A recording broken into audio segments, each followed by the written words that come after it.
I'm here with OHL Commissioner Bryan Crawford. Now, Bryan, this is your second season as OHL Commissioner. What did you learn most from year one? Yeah, well, it was certainly a busy year. Lots of change going on in the hockey environment and certainly around our league. So, what we learned is nothing stays the same. And we've learned to certainly be nimble and dynamic and be able to roll with the changes that are happening in our ecosystem in order to take advantage of all the opportunities and capitalize, right? So it was a great year. It was an amazing opportunity to get to go around all the communities and, meet with the fans and really get a sense for our league and understand just how important we are in all the communities that we're in. So it was a great first year. It's amazing. Feels like we were just in Rimouski yesterday, so to be back starting the season here is awesome.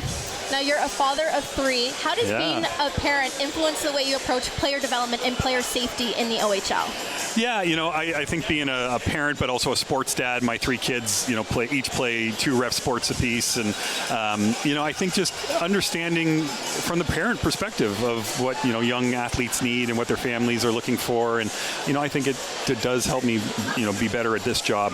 And, I really, try to think about, what I would want for, my kids and the environment that we offer here in the OHL and how we can make that better for them. And we've rolled out a whole bunch of new player experience minimum standards that we're launching this year going forward and starting to implement, and that will be a continual process of evolution for us. So, as a parent, that influences everything you do, and certainly I'm able to take a lot of that and apply it to my work life as well.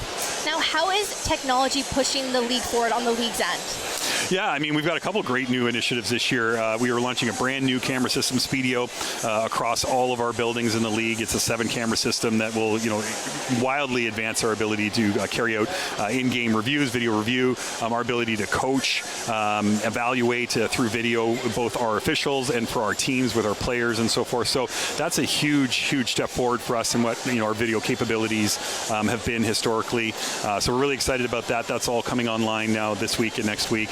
And then, really on the stats and data analytics and what we're doing with teams and collection of data and once again, more things that we're committing to as a league for all of our teams to do to really, drive us forward into, what is now, a more analytical world when it comes to sports. So a lot of great things on that front. And then, of course, our broadcast now going to a brand new streaming partner in Flow, a huge upgrade in what we're able to offer and do through that streaming platform and a great value add for all of our fans. So, technology is a big part of, all of the sorts of advancements we're trying to make as a league here.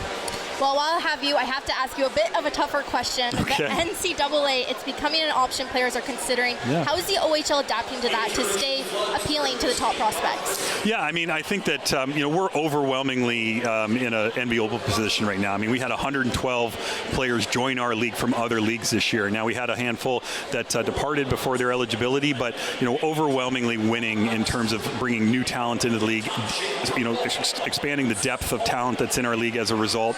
But we've got to focus on the things that we can control, and that's all the player experience things, our facility standards, all of those things that impact the player's experience here in the league. We need to continue to elevate to ensure that we remain, that destination of choice. We remain the top league in the world when it comes to developing 16 to 19-year-olds, and that we make sure that their experience is one that they want to be part of, right through graduating out of our league. It's a great opportunity for us to be able to provide an environment for those players to chase their athletic and academic goals, and whether that be the NHL and now in the future be the NCAA, that's a great thing for us and a great opportunity for our players and their families. Now, with the new season starting today, what excites you most about this year? Yeah, the unknown, what the season has ahead of us. I'm really excited about, some of those new initiatives that we mentioned. We've got a new initiative in our schedule, Rivalry Week, coming up later in the fall. Really excited about that. We've got some other big projects that are brewing, an expanded Connor McDavid Top Prospects game. So we've got a whole bunch of new initiatives that we're launching this year, and getting those things up off the ground and seeing our league take, big strides forward is what's exciting about, a night like tonight. Well, thank you so much for your time. Yeah, thank you. Appreciate everything